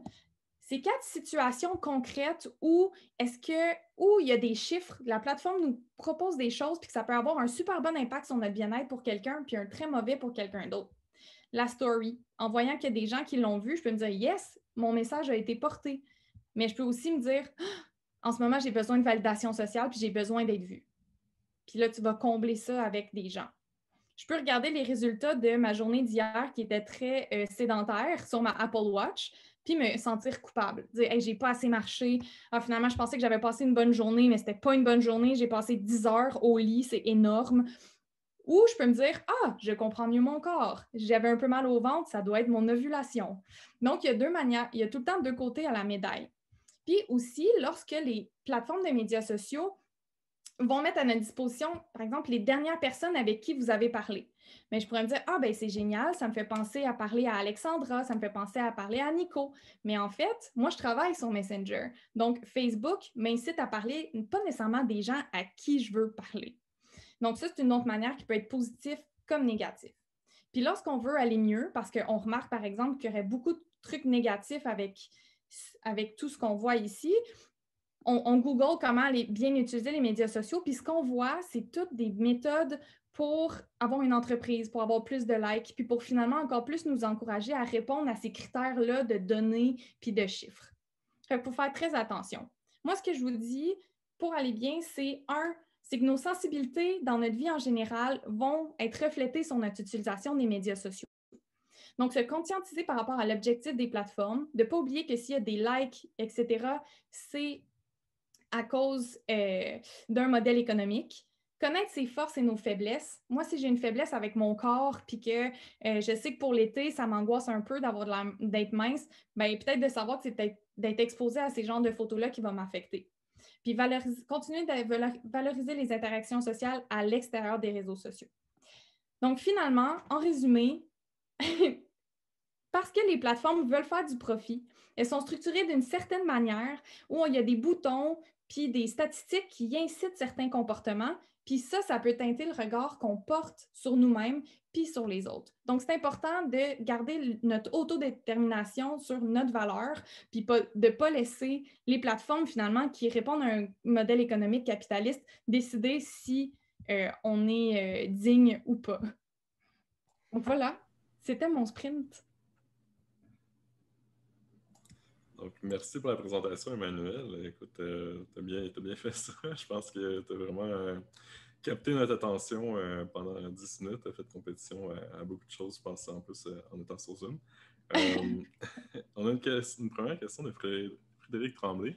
Que pensez-vous du changement décidé par Instagram à propos de la dissimulation du nombre de likes sur les photos des autres pour éviter les mécanismes de comparaison malsaine? C'est une excellente question. Pour vrai, c'est un cas aussi que j'ai étudié. Puis ce que j'en pense, c'est sûr que dans la conférence de presse, lorsque Instagram a déclaré qu'il allait retirer le nombre de likes, qui en passant, si vous avez un Instagram business, vous pouvez quand même voir le nombre de likes. Si vous allez sur l'ordinateur, vous pouvez quand même le voir. C'est juste que ce n'est pas dans le feed lorsqu'on scrolle. Mais lorsque Instagram a fait ça, ils ont dit que c'était pour les jeunes spécifiquement, puis pour avoir plus de publications qui sont centrées sur les intérêts des jeunes, puis pas sur la rétroaction de l'extérieur. Il y a beaucoup d'experts. On ne saura pas ce qui s'est passé dans la tête d'Instagram parce que, bon, c'est assez opaque leur processus décisionnel, puis on peut juste faire confiance à ce qu'ils ont dit. Mais il y a beaucoup d'experts qui ont dit « Attends, là, il y a quelque chose d'économique derrière ça, puis il y a une hypothèse que je trouve très intéressante qui était que la valeur du like diminue. » Comme par exemple, des influenceurs, des pages qui vont dire, ben, mettons, Bistro Brain dit on veut collaborer veut faire une demande de subvention. Ils vont dire, ben, nous, on a tant de likes sur nos publications, puis on a tant d'abonnements. Ça avait une valeur monétaire. Mais ce que Instagram s'est rendu compte, c'est que tu pouvais acheter des likes, une organisation. Fait que le like, on avait de moins en moins confiance en cette valeur-là, finalement. Donc, eux, ils ont peut-être pris cette opportunité-là pour dire qu'ils s'occupaient des gens et de leur bien-être. Mais ceci étant dit, je crois quand même que les réseaux sociaux, même s'ils répondent à un modèle économique, ils peuvent avoir une conscience de notre bien-être puis faire des initiatives en ce sens-là. Merci. On a une deuxième question. Que penses-tu du documentaire de Social Dilemma? Est-ce que c'est une représentation juste de la réalité ou bien une exagération? C'est une excellente question parce que, bon, c'était trending numéro 2 sur Netflix là, il y a comme quelques temps. Qu'est-ce que j'en pense? Je suis contente qu'on parle de ce sujet-là, de toute évidence. Après, tout ce qui se dit sur le modèle économique, comment ça fonctionne, comment nos données sont compilées, comment est-ce que les algorithmes et les recommandations s'adaptent à notre utilisation, excellent, 100%. On utilise tous ces outils-là, puis on ne sait pas trop comment ils marchent, bravo. Pour toute la partie sur, il y a un scénario avec une famille puis des adolescents, puis il y a un adolescent qui va devenir comme complotiste, etc. Ça, malheureusement, moi, je trouvais que c'était beaucoup de dramatique. Puis on arrivait un peu dans la panique morale, là, de comme, mon Dieu, les jeunes, que va-t-il arriver avec la désinformation? J'ai moins accroché à ça. Les ados à qui je parle dans les écoles aussi ont moins accroché à ça. Ça faisait moins prendre au sérieux le documentaire. Et finalement, ma plus grande critique pour ce documentaire-là, c'est qu'on le termine, puis on se dit, OK, ça va mal, qu'est-ce que je fais? Puis on n'a pas vraiment d'outils. On dirait que la solution, c'est comme de bannir les médias sociaux, alors qu'ils sont quand même dans nos vies, puis il faut apprendre à vivre avec. Merci pour ta réponse en plusieurs volets. On a une troisième question qui vient de s'ajouter. Existe-t-il des solutions interventions afin de réduire les effets possibles des médias sociaux, manque de relations interpersonnelles, troubles de personnalité, problèmes de communication? Une question qui vient de Vincent Gosselin-Boucher. Bien, il y a peu de solutions en intervention. Tu sais, comme moi, pour la Fondation Ciel où je travaille, on est en sensibilisation puis prévention. Donc, on donne des ateliers dans les écoles secondaires, puis on fait de la sensibilisation avec du contenu sur nos plateformes. Mais au niveau de l'intervention, tu as quelques maisons en tout cas, comme on dit, des maisons qui vont traiter pour dépendance, là, si tu veux faire comme des personnes qui reconnaissent la cyberdépendance, ou tu peux faire une détox. Ça se peut. Après, il n'y en a pas beaucoup. Les organismes de santé publique vont quand même s'intéresser, ils vont faire des recommandations sur le temps d'écran, etc. Mais moi, j'ai pour dire que les problèmes comme le manque de relations interpersonnelles, les troubles de personnalité, il faut continuer de les utiliser à part. Parce que souvent, ce qu'on remarque, c'est que les sensibilités qu'on a personnellement, ils se reflètent sur les médias sociaux, mais la manière de les traiter peut rester les mêmes quand même. Mais je ne suis pas en intervention sociale, là, fait que ma réponse est assez limitée. D'accord, merci. Je pense qu'on a encore le temps pour une dernière question. Cette fois-ci, ça vient de Yann Bertrand. Si on se fie à la présentation précédente, les motivations extrinsèques peuvent nous forcer à faire une activité physique. est-ce que ce type de pression peut avoir plus de bien que de mal? Pourquoi pas? Pourquoi pas? Encore une fois, ce qui est vraiment difficile avec le numérique, c'est que c'est pas one fits all. Il y a des personnes là, qui ont des troubles alimentaires qui vont fuir les balances pour pas avoir de chiffres sur leur balance. Puis ça devient quelque chose de très, très sérieux lorsqu'ils vont chez le médecin, la médecin, puis qu'il faut qu'ils prennent leur poids parce qu'ils fuient les chiffres, parce que il y a une obsession qui entoure ça. Évidemment, pour ces personnes-là, Strava, les applications comme ça, c'est pas la solution. Pour d'autres individus, bien sûr que ça peut aider. Si tu ne veux pas te sentir coupable, puis que tu fais ton activité avec une amie, puis que le fait de voir ta progression t'aide, puis te fait prendre conscience, puis te donne le goût de te dépasser, let's go dans tes motivations extrinsèques, puis ça va répondre à quelque part à un besoin que tu as à l'intérieur qui est intrinsèque. Je pense que les deux sont possibles. D'accord, merci. Je pense que c'est tout le temps qu'on avait pour les questions. Donc, je redonne la parole à Célia. Et avec Gabrielle Genivero, qui est bachelière en biologie. Elle est présentement étudiante à la maîtrise en bioéthique à l'École de santé publique de l'Université de Montréal. Elle se spécialise en éthique du numérique et de l'intelligence artificielle avec une curiosité sous-jacente pour l'interface humaine-machine, la singularité et le transhumanisme. Passionnée par l'entrepreneuriat et la responsabilité sociale des entreprises, elle collabore régulièrement avec le Centre d'innovation technosociale Inventi. De plus, elle s'intéresse aux activités de transfert de connaissances, vulgarisation scientifique et de communication publique. Le titre de la présentation, les déterminants numériques de la santé. Merci beaucoup. Je pense que ça va faire une super bonne suite à la présentation d'Emmanuel que j'ai adorée en passant. Vraiment, merci beaucoup pour ça. Alors, sans plus tarder, sans skipper de diapositive, je vous expose, pour commencer, juste une mise en situation. Pour beaucoup, ça pourrait ressembler à votre quotidien en confinement. Prenez-le pas personnel, je n'ai pas espionné personne. C'est juste qu'on a pas mal la même vie actuellement. On commence par s'imaginer une personne qui se lève le matin. Elle peut ouvrir son ordinateur, son téléphone. Elle peut y passer une journée super productive, mais aussi très, très ludique grâce à l'Internet puis aux outils numériques. Donc, elle peut faire le tour de l'actualité du jour. Elle peut payer ses factures d'électricité. Elle peut répondre par courriel à des clients de son entreprise si c'est un entrepreneur. Elle peut faire un appel vidéo avec sa famille, commander un repas avec une application, répondre à un message sur un site de rencontre ou en 2 parties d'un jeu en ligne avec ses amis, eux-mêmes cachés chez eux, en confinement peut-être. C'est des amis que la personne n'aura peut-être jamais rencontrés. Ça peut être une amitié qui est simplement basée sur le jeu. C'est des choses qui arrivent. Donc, dans mon scénario, sans quitter sa maison, cet individu-là a vécu sa vie citoyenne et professionnelle, familiale et sociale. Elle va s'être divertie.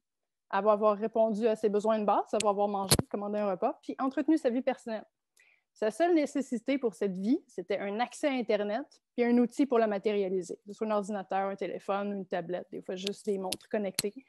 La participation des utilisateurs à une vie connectée, qui touche de plus en plus de sphères de la vie physique, a créé 2 sociétés sympatriques, c'est-à-dire où une émerge distinctement de l'autre en un même endroit. Fait que cette société-là, dans ma présentation aujourd'hui, je vais l'appeler le technosystème. Et c'est l'utilisateur que je vais appeler le citoyen numérique dans ce contexte-là. Donc, le citoyen numérique vit dans le technosystème, qui est une métaphore qui est dérivée de la notion d'écosystème, plus connue en biologie. Donc, ça explique un peu le background de biologie que j'ai. Comme dans un écosystème, le technosystème, c'est le récipient de plusieurs membres et structures qui ont des liens dynamiques entre eux. Fait que ces membres, ça peut être le citoyen numérique qui accumule, utilise et vit avec des ressources technologiques, le citoyen numérique quand il vit des expériences sociales en utilisant les réseaux sociaux et des sites d'actualité qui lui permettent de complémenter sa vie physique. C'est aussi des compagnies qui donnent accès à des ressources, par exemple Amazon ou Steam, ou encore qui vont aussi donner des habitats, comme Facebook, Twitter, Reddit, un jeu vidéo. Ça va être considéré comme des habitats dans le technosystème. Puis ces dynamiques d'interconnectivité-là peuvent pas se passer sans les fournisseurs Internet. Donc, sans Internet, il n'y a pas de technosystème. De la même façon que s'il n'y a pas d'échange physico-chimique dans un écosystème, il n'y a pas d'interaction et de vie. Et grâce à Internet, il y a toute cette panoplie d'objets connectés et de méthodes supplémentaires et alternatives d'être connectés au technosystème. Donc, la dynamique de citoyen numérique dans le technosystème, c'est une extension de la vie citoyenne physique grâce à la connectivité. C'est-à-dire que leurs activités numériques viennent compléter leur activité physique en agissant comme un facilitateur, comme par exemple payer une facture. Pour payer une facture, ça arrive dans la vie physique, c'est quelque chose d'un service qu'on a reçu, mais on peut se servir du numérique pour aller compléter cette transaction-là. Fait que c'est une complémentarité entre les deux. C'est aussi parfois des expériences uniques qu'on peut vivre qu'on peut pas vivre autrement que grâce au technosystème. Comme je disais, des fois, les jeux vidéo où on rencontre des amitiés qui ont lieu que là. C'est juste un exemple parmi tant d'autres. Alors, arrive en scène cette phrase que j'aime bien utiliser, que je vous traduis. D'abord, nous construisons les outils, puis c'est eux qui nous construisent. On en est à ce point-là. L'utilisation du numérique, c'est maintenant essentiel pour tirer le maximum de ce que la vie peut nous offrir. Puis maintenant que les outils numériques sont plus que normalisés, sont nécessaires, il est maintenant temps de penser à leur impact. Ce qu'on fait déjà aujourd'hui, j'ai vu plein de présentations qui soutenaient ça. Je suis franchement ravie de ça. Pour mettre la table, je commence par présenter un concept qui est bien connu en santé publique, celui des déterminants sociaux de la santé. C'est la principale inspiration de la proposition que je fais aujourd'hui. Ce sont des facteurs sociaux, évidemment, ça dit, et économiques qui sont rencontrés quotidiennement dans la vie d'un individu et qui influencent négativement ou positivement sa santé. Vous pouvez en lire quelques exemples sur la diapo, ils sont un peu partout. Ça va être généralement les principaux qu'on va retrouver. Ici, évidemment, quand on parle de santé, on ne parle pas seulement d'absence de maladie ou de blessure, mais d'un état de bien-être, un peu comme dans la présentation d'Emmanuel qui faisait la promotion du bien-être, dans lequel un individu est en capacité de se réaliser en tant que personne. Bref, avoir une bonne vie, s'épanouir, se sentir bien, puis avoir la possibilité de devenir qui on a envie d'être. Alors, on s'approprie ce concept-là et on le transfère en concept de déterminant numérique de la santé. Généralement, par santé numérique, on a une belle présentation au début qui l'expliquait souvent. On parle de l'utilisation de services et de méthodes numériques dans la prestation de soins de santé ou pour favoriser une bonne santé. Ici, santé numérique dans la présentation, ça réfère plus à la capacité qu'un humain a d'être en santé et faire la promotion de sa santé dans un contexte numérique.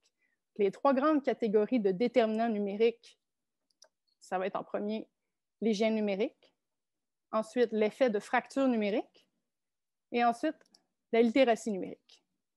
Si on y va un peu plus précisément, je commence par l'hygiène numérique, c'est ce que l'on fait de la technologie. C'est le temps d'utilisation qu'on va faire de nos appareils, puis ça peut être aussi la superdépendance qui est souvent un synonyme de temps d'utilisation qui est abusif. C'est un problème de santé comme toute autre dépendance va être considéré comme un problème de santé. C'est des sources de procrastination, de retard au travail dans les études. Ça peut couper la vie sociale, même si des fois on a l'impression d'en avoir une, même si on est sur les réseaux sociaux et tout ça. Des fois, on recherche le rush d'endorphine que ça va nous créer, mais ultimement, on s'est peut-être un peu plus isolé. Ça a des impacts aussi sur la qualité de l'information. Si on est mal informé, qu'on ne sait pas vérifier nos sources d'information, on peut se nuire. Par exemple, si on a un manque d'accès à la médecine, on peut tomber dans des méthodes d'auto-soins qui peuvent être dommageables, dangereuses. Bref, si on n'est pas informé adéquatement, notre hygiène numérique peut en souffrir et notre hygiène dans la vie physique aussi peut en souffrir.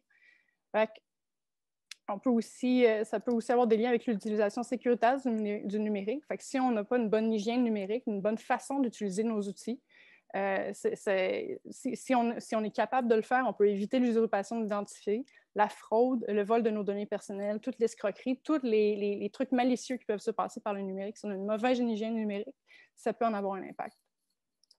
Ensuite, la fracture numérique qui définit notre accès à la technologie, que ce soit l'Internet ou les outils numériques qui peuvent avoir un impact sur notre bonne santé.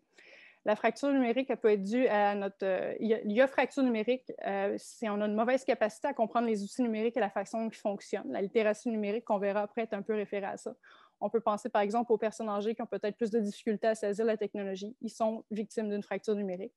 Ça peut aussi être à cause qu'on est en région éloignée et qu'on n'a pas accès à Internet. Il y a fracture numérique, par exemple, les îles de la Madeleine qui ont eu haute vitesse cette année.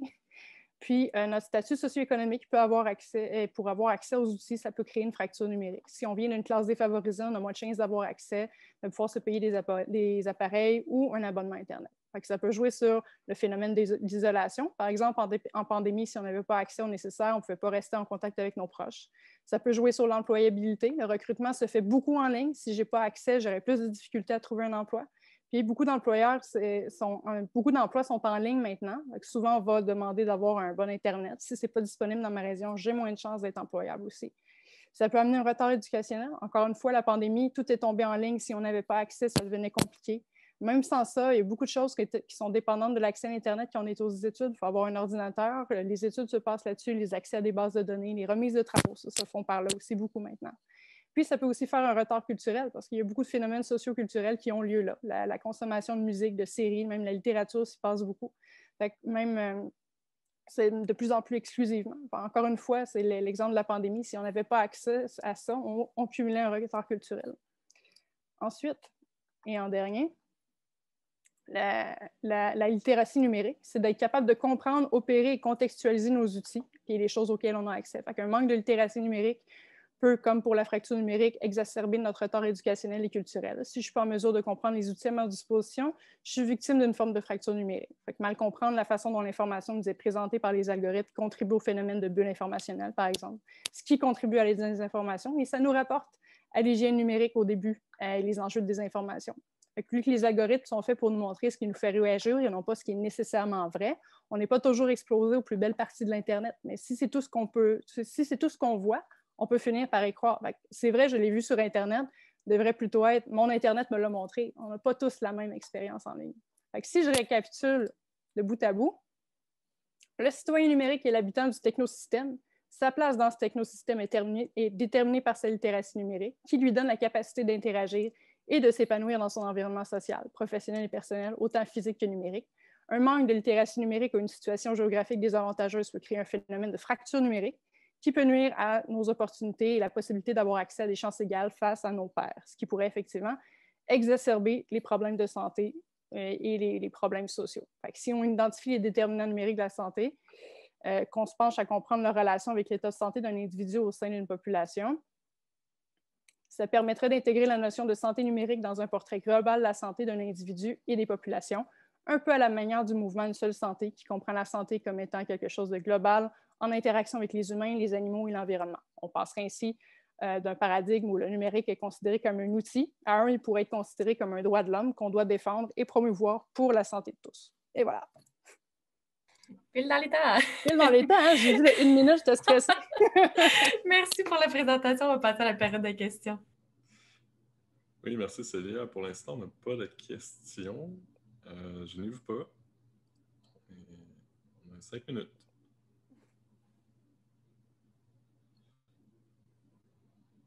Des bons commentaires. Sinon, peut-être une question comme ça, là, Gabrielle. Oui. Est-ce que tu aurais un conseil, périodiquement, faire un peu une mise à jour de l'état de son hygiène numérique? Un état de l'hygiène numérique? Oui. Est-ce que c'est comme, une fois par année, on regarde nos rapports d'impôts, mais est-ce que c'est un exercice qui pourrait être fait, tu penses, d'après toi? C'est une bonne question, mais j'aimerais vraiment ça. En fait, c'était justement possible d'avoir un assessment de notre santé numérique, la façon comment on se comporte sur Internet ou avec nos objets numériques, la relation qu'on a avec ça. Je pense que c'est quelque chose qui aurait le mérite d'être étudié, en fait, comme étant des impacts de santé. J'arrive un peu avec quelque chose de nouveau avec cette proposition-là, de vraiment considérer comme tout ça, comme étant faisant partie de la santé physique aussi. Mais je pense que c'est des choses auxquelles on pourrait vraiment bénéficier, mais c'est une bonne question. D'accord, merci. Toujours pas d'autres questions. Dans le chat, j'allais en fait mentionner, on a une question dans le chat. Donc, comment imaginer des relations sociales numériques saines? Comment imaginer des relations sociales numériques saines? C'est toutes les questions que j'aimerais qu'on se pose suite à ce genre d'exposé-là. En fait, je pense que j'ai l'impression qu'il y a un projet social qui doit venir avec ça. En fait, il y a toute une partie de la présentation que je n'ai pas faite qui devrait considérer l'intelligence artificielle aussi. Parce que l'intelligence artificielle a cette belle capacité-là de mettre la technologie sur stéroïdes, que j'appelle. J'aime pas, généralement, je fais de l'éthique de l'IA, mais j'aime pas la séparer du numérique parce que je trouve que tu peux pas juste faire de l'éthique de l'IA sans considérer tout le big picture qu'il y a avec le numérique. Fait que cette tendance-là que l'intelligence artificielle a exacerbé tous les problèmes qu'on a, je pense que c'est quelque chose qui aurait le mérite d'être étudié justement pour réussir à faire ces assessments-là, justement. Fait que comment imaginer les relations sociales numériques saines? Je pense que c'est une question de société qu'il faut se poser. D'accord, merci. Merci Célia d'avoir cerné cette deuxième question. On a une troisième question de Frédéric Tremblay. Pouvez-vous, s'il y a Pensez-vous qu'il y a un avenir pour le débat politique sur les médias sociaux, sur une plateforme numérique autre? Ça reste un moyen de dépasser les bulles informationnelles. Aïe, aïe, aïe, aïe. C'est ce qu'il y a un avenir pour le débat politique sur les médias sociaux, par exemple? Parce que tu penses comme moi à la section commentaires qui a l'air d'une zone de guerre ces temps-ci devant... Tout devient politique, en fait. Ça devient compliqué. Moi, j'ai l'impression, c'est une solution à laquelle on avait pensé. J'ai fait une petite mention précédemment, comme au début de la présentation, à la plateforme sociale Reddit. Sur Reddit, il y a des bots qui sont modérateurs là-dessus, puis qui donnent un coup de main justement à la modération des subreddits, des sous-communautés qu'il y a là-dedans. Parce qu'évidemment, il y a tellement de monde là-dessus, ça prend de l'aide justement de bots qui vont être capables de repérer du discours haineux ou de la désinformation, des trucs comme ça. Actuellement, sur les réseaux sociaux, les bots ne sont pas très bien vus, puis généralement ont été utilisés de manière un peu plus malicieuse. Mais j'aurais l'impression qu'il y aurait une solution. Justement, on parlait d'intelligence artificielle plutôt, puis le Natural Language Processing. Si on acceptait d'avoir un peu plus de bots avec nous sur Internet pour nous assister dans cette modération-là, puis avoir une compréhension des contextes, puis des discours haineux, puis des choses qu'on ne souhaite pas nécessairement voir sur des pages, je pense que c'est le genre de truc qu'on pourrait avoir pour justement pas censurer personne. Parce qu'actuellement, la solution que les gens ont, c'est on censure, on délite les commentaires et on essaie d'avoir le moins de vitriol possible. Mais si on a une manière de le réguler, comme par exemple avec des bots qui pourraient venir aider, tempérer le discours, repérer la désinformation, envoyer des informations plus claires ou plus véridiques à un commentaire qui a été repéré comme une fausse nouvelle, c'est le genre de truc qu'on pourrait utiliser. Si on peut utiliser la technologie pour vaincre ces problèmes qui sont liés à la technologie-là aussi. Je suis beaucoup plus du côté techno-solutionniste, techno-progressiste que du côté où je ne veux pas la technologie puis je trouve que ça a un impact négatif. D'accord, merci. Ça fait plaisir. OK. Oh, on a une question de Marjorie Côté qui nous demande, avec la montée de l'intelligence artificielle et des appareils connectés, comment serait-il possible de permettre à des gens subissant des fractures numériques de se mettre plus rapidement à niveau? J'aime beaucoup revenir avec ce concept-là de projet de société parce que justement, la société s'est tellement transformée avec le numérique et beaucoup plus rapidement qu'elle était prête parce que justement, le numérique a cette tendance-là à rendre tout plus rapide et à réaliser tout plus rapidement. Quand je parle de projet de société, c'est que je pense qu'il y a une éducation qui doit être faite à partir du début sur la manière d'utiliser sainement les appareils. Puis, par exemple, par fracture numérique, si c'est une fracture numérique d'un point de vue de la littératie numérique, par exemple, qu'il n'y a pas assez de gens qui comprennent les outils pour bien les utiliser puis bien vieillir avec, disons qu'on commence au plus jeune âge, ce serait une manière de régler cette fracture numérique-là.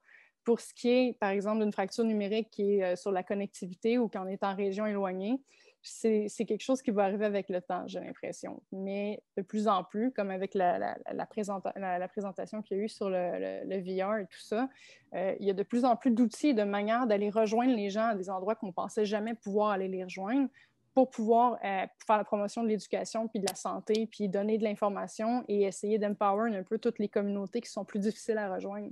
Donc, par exemple, je pensais à l'utilisation du VR dans les maisons de personnes âgées, comme dans la présentation tantôt. Ça serait possible de pouvoir faire des séminaires là-dessus en VR pour initier, par exemple, des personnes plus âgées ou encore peut-être avec un peu moins de capacité à se déplacer pour avoir accès à cette éducation-là aussi. Alors, on va terminer ce soir avec la présentation d'Andrew Williams, donc étudiant à la maîtrise à l'Université de Montréal au département d'informatique et de recherche opérationnelle. Il travaille sur une méthode numérique, donc une application mobile de recherche de contacts qui offre des recommandations de modification de comportement personnalisés pour lutter contre la COVID-19. Et le titre de la présentation, le traçage proactif de contacts pour lutter contre la transmission de la COVID. Alors, ce dont je vais vous parler, on appelle ça le traçage proactif de contacts pour lutter contre la transmission de la COVID. Alors, c'est un peu un long titre, mais on va pouvoir décomposer ça. Alors, ma présentation va être séparée en 3 sections super informatives qui s'appellent quoi, pourquoi et comment. Alors, c'est quoi, pourquoi on a fait ça et comment on l'a fait. Alors, on va commencer avec la section c'est quoi. Alors, la meilleure manière de comprendre ça en premier, je pense, c'est à travers une mise en scène. Alors, on va avoir une personne du nom de Jim, et on va voir 2 semaines dans la vie de Jim, on imagine, pendant une pandémie, par exemple, la pandémie de la COVID. Alors, dans le premier scénario qu'on voit ici en haut, cette première ligne qui va de gauche à droite, on imagine un monde où on a seulement accès au traçage de contacts manuels. ce qui veut dire que c'est une personne qui va utiliser, par exemple, son téléphone pour appeler si Jim attrape la COVID. Cette personne va appeler tous les contacts de Jim dont Jim peut se souvenir un par un pour leur dire. Le deuxième scénario, en bas ici, traçage binaire de contact, ça va ressembler beaucoup à l'application que vous avez peut-être sur votre téléphone, où à la place d'appeler, qu'il y ait un professionnel de la santé qui doive appeler tous les contacts de Jim, ça va se faire automatiquement à travers le téléphone avec certaines restrictions. Et troisièmement, on va voir notre approche. Alors, on voit ici que mercredi de la semaine, lundi, il aurait installé l'application soit binaire ou soit notre approche dans les deux scénarios différents.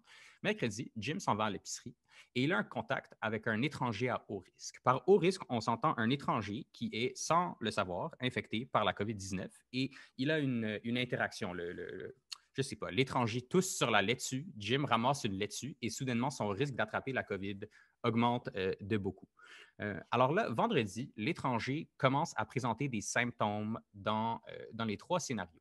Alors, on voit ici que déjà, l'application de notre approche, mercredi, Jim avait reçu un message de cette application lui disant « Attention, tu as une rencontre à haut risque avec quelqu'un. » Peut-être parce que l'autre personne avait aussi l'application, quelque chose comme ça.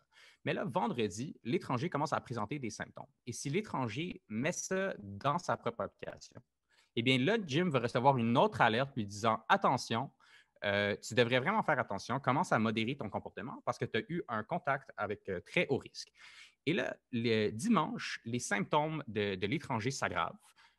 Les symptômes sont pires. Et là, Jim, dans notre approche, reçoit un troisième message lui disant « OK, vraiment, écoute, tu as été en contact avec quelqu'un qui a très probablement la COVID, alors tu devrais éviter tout contact possible. » Et là vient le moment critique. Dans l'approche manuelle de contact et dans l'approche binaire de contact, Jim n'a rien entendu à propos de l'étranger. Il n'a aucune idée c'est quoi la vie de l'étranger, il ne sait pas ce qu'il fait. Mais dans notre approche, à cause des messages que Jim a reçus, il décide de ne pas aller au travail. Tandis que dans les deux autres approches, il va au travail. Alors là, l'étranger, à cause de ses symptômes qui se sont empirés, décide d'aller prendre un test le mardi. Il reçoit le résultat mercredi. Et là, dans le traçage binaire, finalement, Jim a son résultat, fait que son téléphone va le communiquer avant qu'il soit contacté par la santé publique rendu samedi.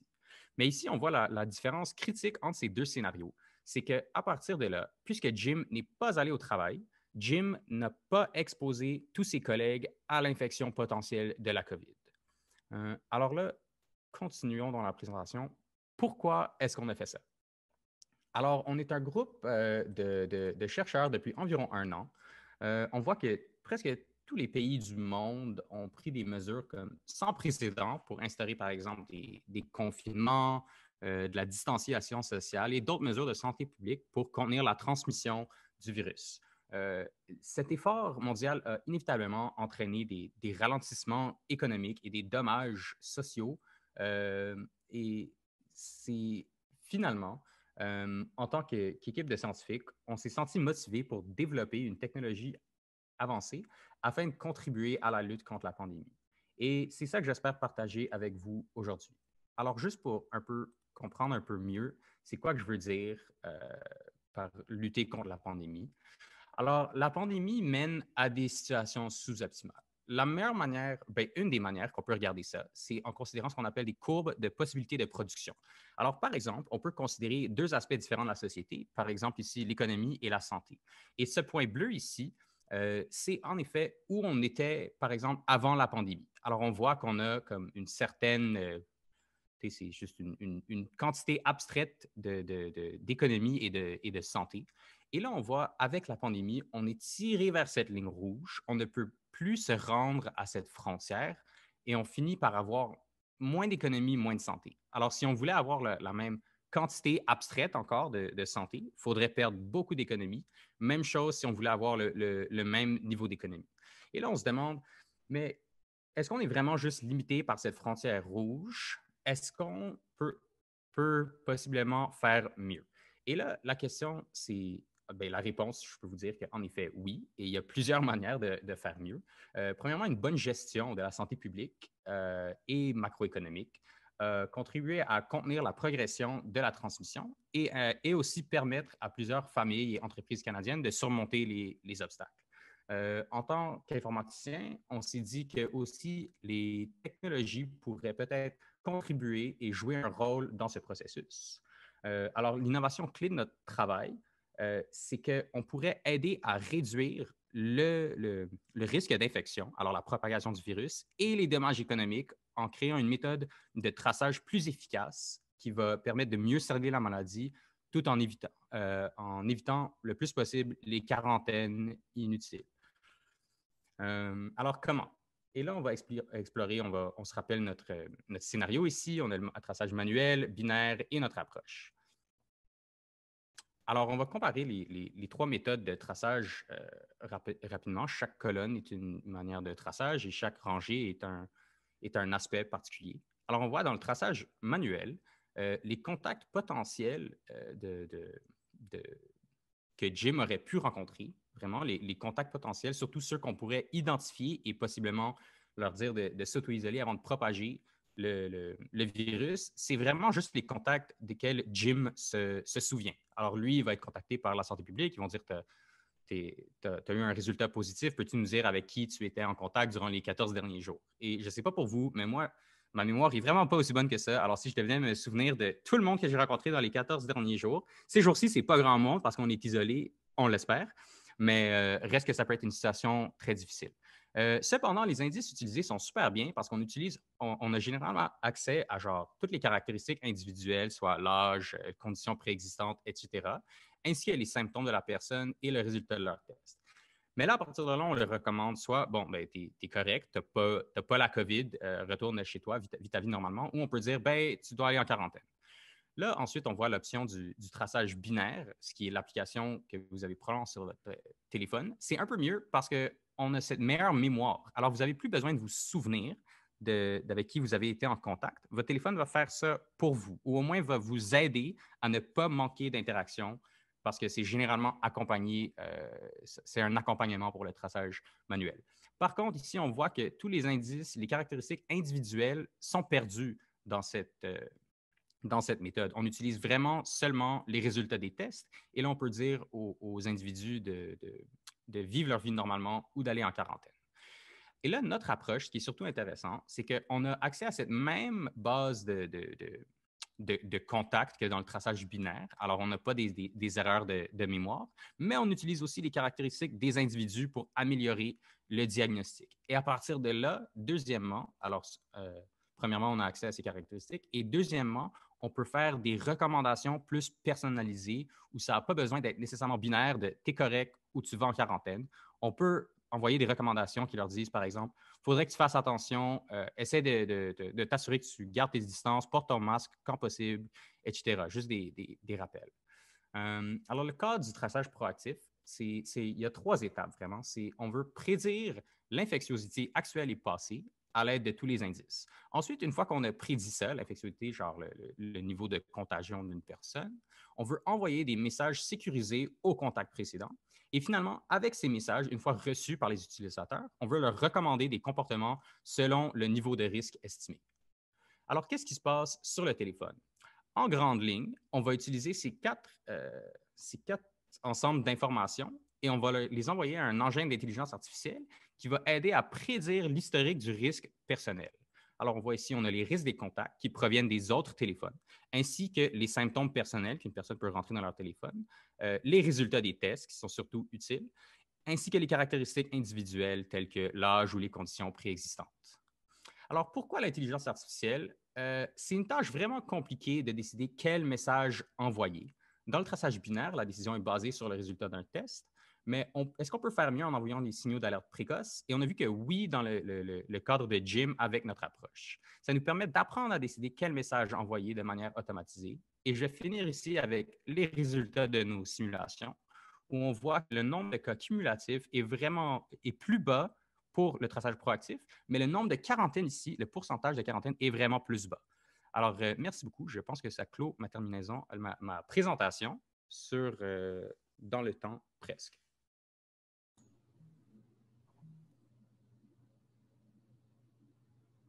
D'accord, donc merci. On a une première question qui va comme suit. Cette application ne se fit-elle pas à l'utilisation du plus de personnes possible? Comment rendre l'application accessible à toutes et à tous?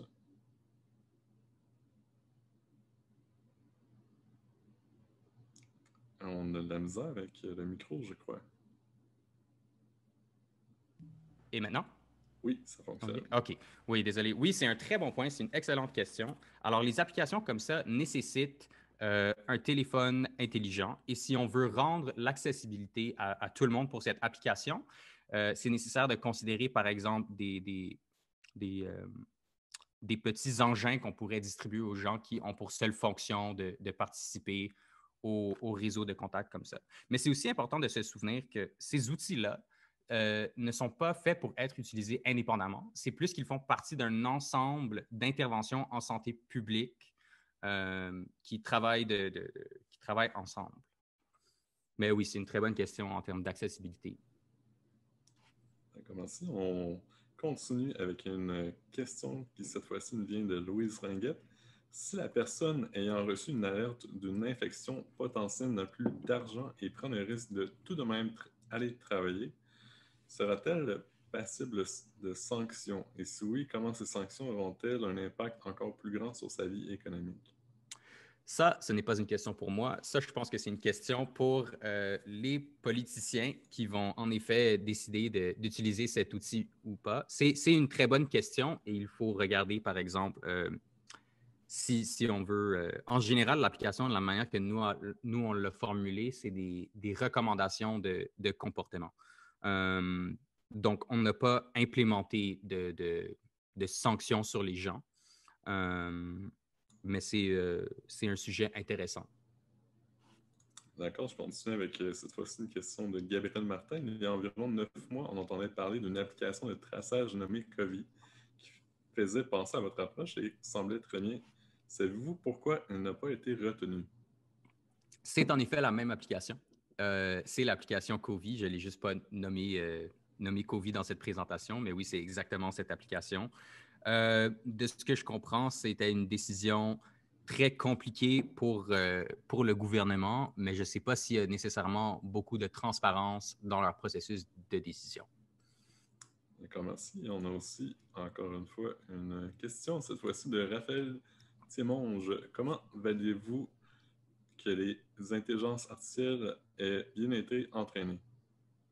Alors, il y a deux approches à ce problème et il y en a une qu'on peut utiliser dans le laboratoire et il y en a une qui est genre meilleure, qui serait de tester dans le vrai monde. Mais nous, on a construit genre un super simulateur épidémiologique pour genre évaluer la performance de l'application. Reste que c'est un simulateur et que le test ultime serait de l'utiliser quelque part dans le vrai monde, dans genre un test run. Super, merci. Je n'ai pas d'autres questions, donc je repasse la parole à Célia. Super. Donc, on a terminé les présentations pour ce soir. Je tiens à remercier toutes celles et ceux qui ont présenté ce soir dans le cadre de l'événement Santé numérique. En fait, avant la remise des prix, je vais laisser la parole aux organisateurs de Bistro Brain, Science 101 et le Fresque pour la promotion des prochains événements. Donc, Alexis, je te laisse la parole.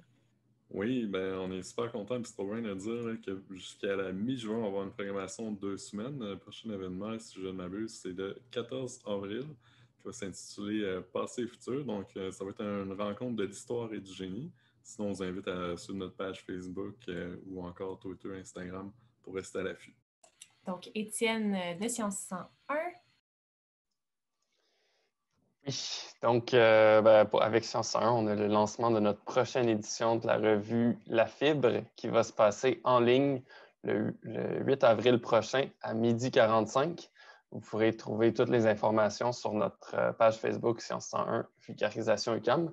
Puis également, autre chose qui s'en vient, c'est notre appel de texte pour notre prochaine édition de la revue. Donc, notre édition suivante de la revue plutôt, parce que je viens de parler de la prochaine dans une semaine. Et